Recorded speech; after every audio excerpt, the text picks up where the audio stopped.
एक पार्टी में जाते समय बुजुर्ग दंपति लैरी और जॉन लगभग हर बात पर झगड़ने लगते हैं। झगड़ते झगड़ते वे इतने ध्यान खो देते हैं कि उनकी कार लगभग दूसरी कार से टकराने ही वाली थी। आखिरकार जब वे अपने बेटे के घर पहुंचते हैं तो लैरी जॉन के हाथ की पट्टी को उसकी शर्ट की आस्तीन से ढक देता है और उसे याद दिलाता है कि परिवार के सभी लोगों को उसके कैंसर के बारे में बताना होगा। लेकिन जॉन कहती है कि आज नहीं, क्योंकि वह अपने पोते पोती की जेंडर रिवील पार्टी खराब नहीं करना चाहती। परिवार के सभी लोग उनका गर्मजोशी से स्वागत करते हैं और उनकी 65 साल की शादीशुदा जिंदगी को लेकर मजाक करते हैं। वे जॉन को बताते हैं कि उन्हें बेसमेंट में उसकी पुरानी तस्वीरों का एक डिब्बा मिला है। उन तस्वीरों में एक फोटो जॉन की अपने पहले पति ल्यूक के साथ शादी की थी, जो युद्ध के दौरान मर गया था। इसी बीच लैरी प्रिटेल खा रहा होता है। अचानक उसका दम घुटने लगता है और वह फर्श पर गिर पड़ता है। कुछ सेकंड बाद वो अचानक जागता है और देखता है कि वो एक ट्रेन के अंदर बैठा है। जब ट्रेन स्टेशन पर रुकती है तो लैरी देखता है कि कई यात्री अस्पताल के गाउन पहने हुए हैं। उनका पीछा करते करते वो एक अजीब जगह पर पहुंच जाता है जिसका नाम जंक्शन है। वहां बहुत से लोग हैं, लेकिन वो उनकी बातें ठीक से समझ नहीं पाता। लैरी रिसेप्शनिस्ट से कहता है कि उसे जरूर अपहरण करके यहाँ लाया गया है, लेकिन रिसेप्शनिस्ट उसे भरोसा दिलाती है कि ऐसा नहीं है और कहती है कि उसे बस इंतजार करना होगा जब तक उसका एसी नहीं आ जाता। कुछ देर बाद अन्ना नाम की एक महिला आती है और खुद को उसका एसी यानी आफ्टर लाइफ कोऑर्डिनेटर बताती है। तब लैरी को पता चलता है कि वे वास्तव में मर चुका है।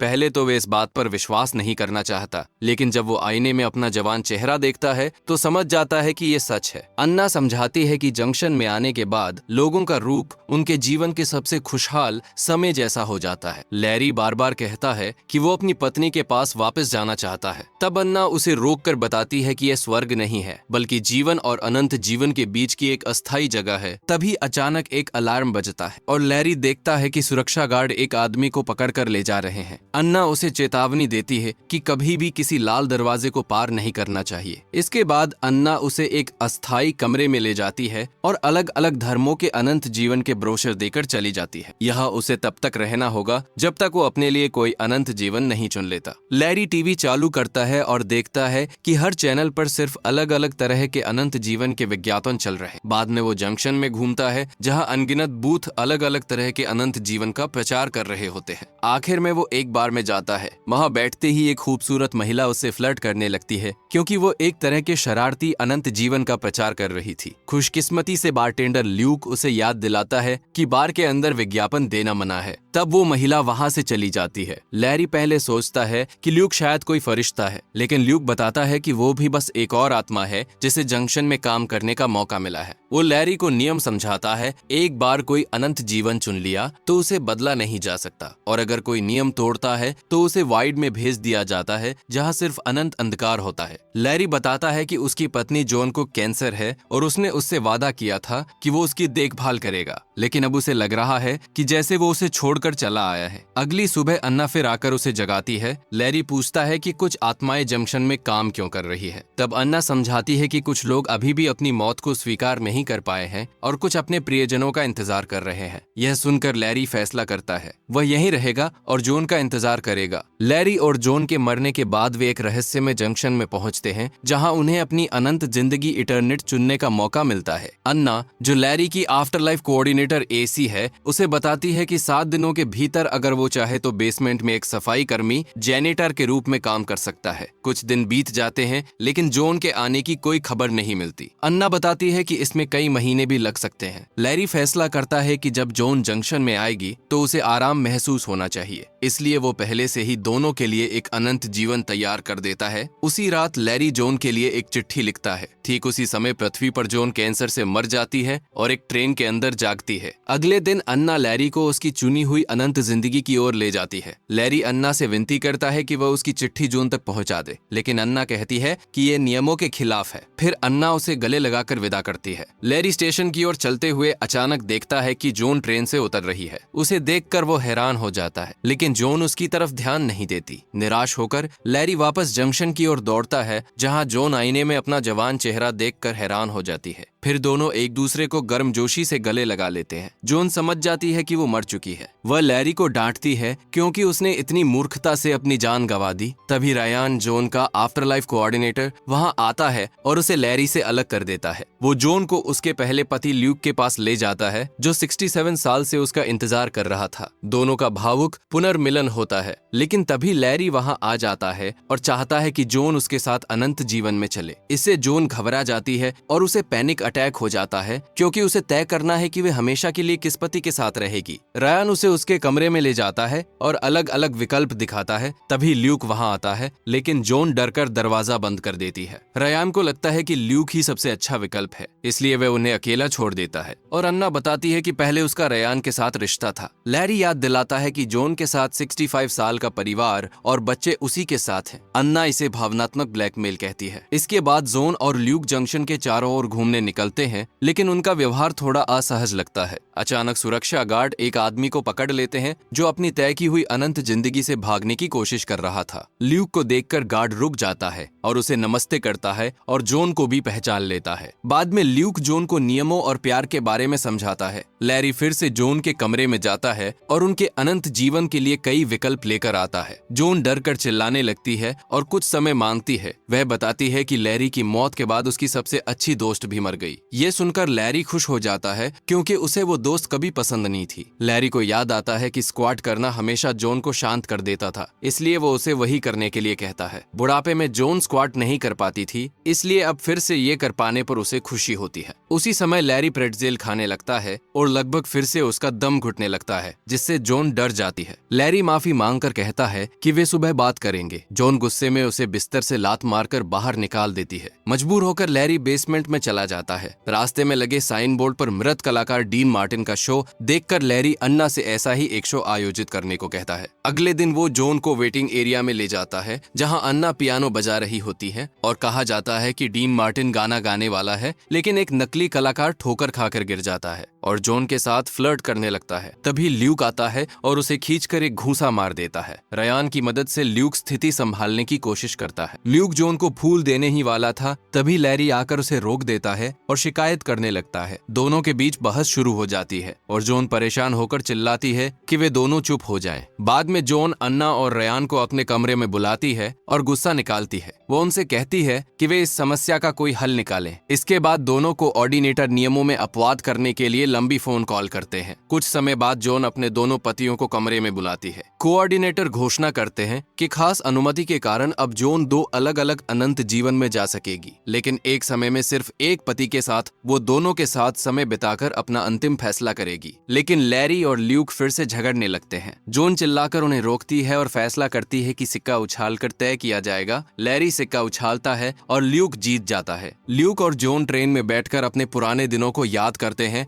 हंसते हैं, लेकिन थोड़ी असहजता बनी रहती है। वे एक खूबसूरत पहाड़ी जगह पर पहुंचते हैं। साफ आसमान और चारों तरफ जंगल, घूमते हुए वे हाथ पकड़कर भी चलते हैं। शाम को वे एक रेस्टोरेंट में डिनर करते हैं। जोन अपने बच्चों और पोते पोतियों के बारे में बताती है, जिससे ल्यूक थोड़ा असहज हो जाता है। ल्यूक कहता है कि वो नाराज नहीं है, लेकिन दुख होता है कि उसे जिंदगी में ये सब नहीं मिला। फिर भी उसे खुशी है कि जोन ने अच्छा जीवन बिताया। इसके बाद ल्यूक जोन को आर्काइव्स नाम की जगह पर ले जाता है, जहां हर आत्मा अपने जीवन की सारी यादें देख सकती है। वहां वे अपनी पहली डेट, पहला चुंबन, पहला करीबी पल, शादी का दिन और युद्ध से पहले की आखिरी विदाई देखते हैं। जोन ल्यूक से कहती है कि उसने उसे बहुत याद किया था और दोनों एक दूसरे को चूम लेते हैं। यादें चलती रहती है। तभी ल्यूक देखता है कि लैरी ने जोन को कैसे प्रपोज किया था। ये देखकर वह गुस्सा हो जाता है और इमारत से बाहर चला जाता है। वो कहता है कि लैरी ने एक दुखी महिला का फायदा उठाया था। जोन उसे समझाने की कोशिश करती है, लेकिन ल्यूक सुनना नहीं चाहता है। उधर लैरी भी ल्यूक के बारे में शिकायत करता रहता है। वो कहता है कि ल्यूक हमेशा लोगों को बताता है कि वो युद्ध में मरा था, ताकि वो एक हीरो जैसा लगे।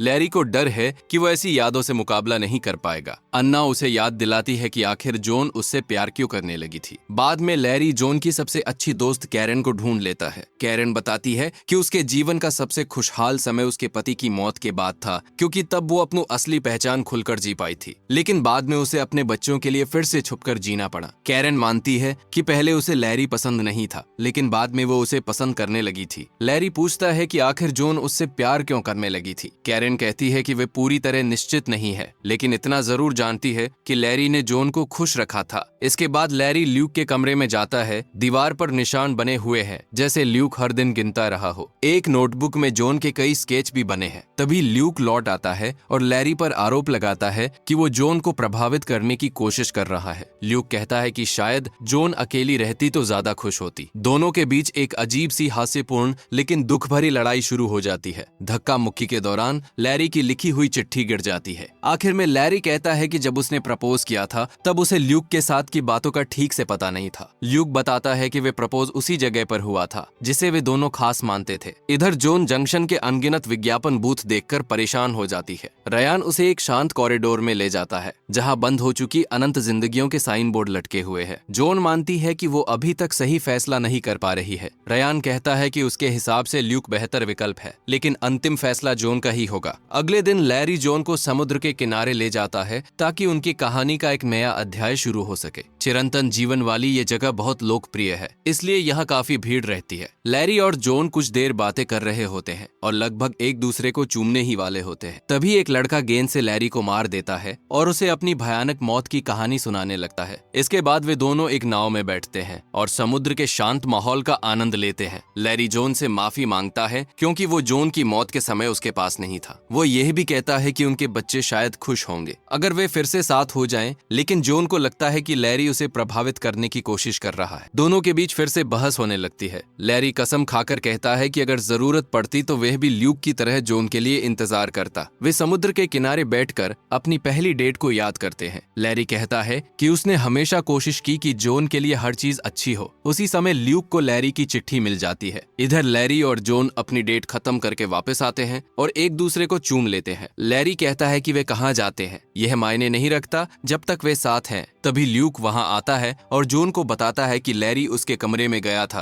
वह जॉन को लैरी की चिट्ठी भी देता है। तब जॉन को पता चलता है कि लैरी लगभग जा ही रहा था, लेकिन बाहर निकलते समय उसने उसे देख लिया था। फिर से बहस शुरू हो जाती है। जॉन लैरी को स्वार्थी कहती है। जवाब में लैरी कहता है कि वह हमेशा जॉन की जिंदगी में एक सांत्वना पुरस्कार जैसा था। ल्यूक गुस्से में चिल्लाता है और मान लेता है कि पिछले 67 सालों में उसके कुछ प्रेमी और प्रेमिकाएं भी रहे हैं, लेकिन कम से कम उसने जॉन का इंतजार तो किया। दोनों आदमी चाहते हैं कि जॉन अभी फैसला करे, लेकिन जॉन कहती है कि उसे और समय चाहिए। तब कोऑर्डिनेटर आकर उन्हें अलग कर देते हैं। कुछ देर बाद कैरेन आती है और जॉन रो पड़ती है। कैरेन उसे सांत्वना देती है और उसका ध्यान भटकाने के लिए उसे मजेदार बूथों में ले जाती है। तब जॉन को एहसास होता है कि वो अब मर चुकी है। अब उस पर किसी के प्रति कोई जिम्मेदारी नहीं है और चाहे तो वो पूरी तरह नई जिंदगी शुरू कर सकती है। उधर बार में लैरी और ल्यूक साथ में शराब पी रहे होते हैं। अजीब तरह से उनके बीच दोस्ती बनने लगती है। वे एक दूसरे की तारीफ करते हैं और मजाक में कहते हैं कि जॉन शायद उनमें से किसी के भी लायक नहीं है। अगली सुबह जॉन हैंगओवर के साथ उठती है। वो अपने दोनों पतियों को बुलाती है और कहती है कि वो खुद को बहुत भाग्यशाली मानती है कि उसे दोनों का प्यार मिला, लेकिन वो जिसे भी चुनेगी उसके लिए उसे अपराध बोध रहेगा। इसलिए वो घोषणा करती है कि वो किसी को भी नहीं चुनेगी। इसके बाद जॉन कैरेन के साथ अपनी अनंत जिंदगी बिताने की तैयारी करने लगती है। लैरी ल्यूक से कहता है कि वो सही था। उसने उसी डॉग पर प्रपोज किया था क्योंकि ल्यूक के पास हमेशा ऐसी यादें थी जिनसे वो मुकाबला नहीं कर सकता था। ल्यूक भी मान लेता है कि वह लैरी से ईर्ष्या करता था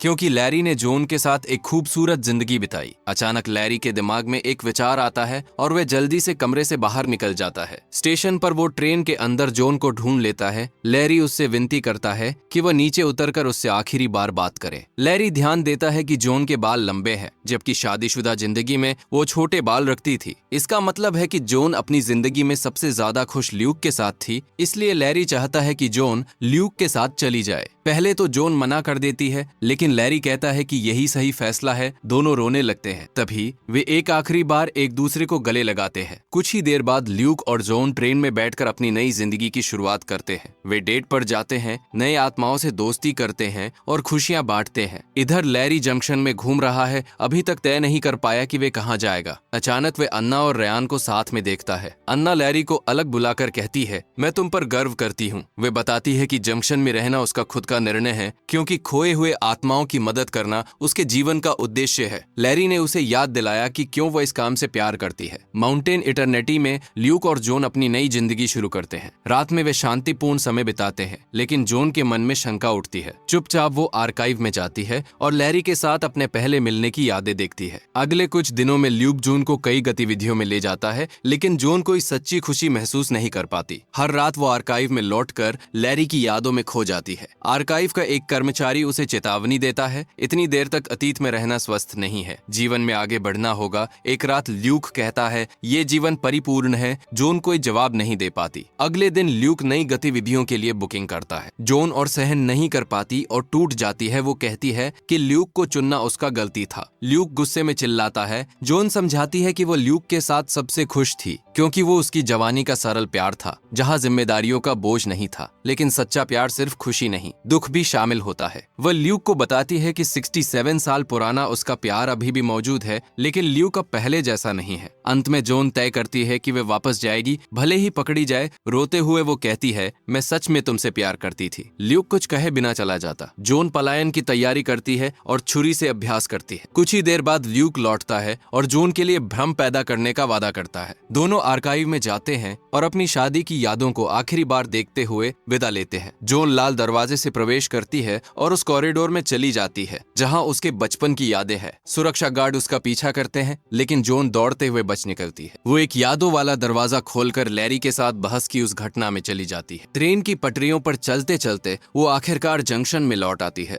रिसेप्शनिस्ट से लैरी के बारे में पूछते हुए वो वांटेड पोस्टर देखती है और फिर से भागती है। अंत में वो बार में जाकर लैरी को ढूंढ लेती है। अब लैरी बारटेंडर है। वो एक साथ बैठकर पेय लेते हैं। जॉन उसे साथ ले जाने का प्रस्ताव देती है। लैरी चेतावनी देता है कि ये खतरनाक है, क्योंकि वह अब फरार है। फिर भी लैरी मान जाता है। अंततः वे एक ऐसी अनंत जिंदगी में पहुंचते हैं जो उनके पुराने विवाहित जीवन के उस मोहल्ले जैसी है। वहां वे फिर से साथ में अपनी जिंदगी की शुरुआत करते हैं।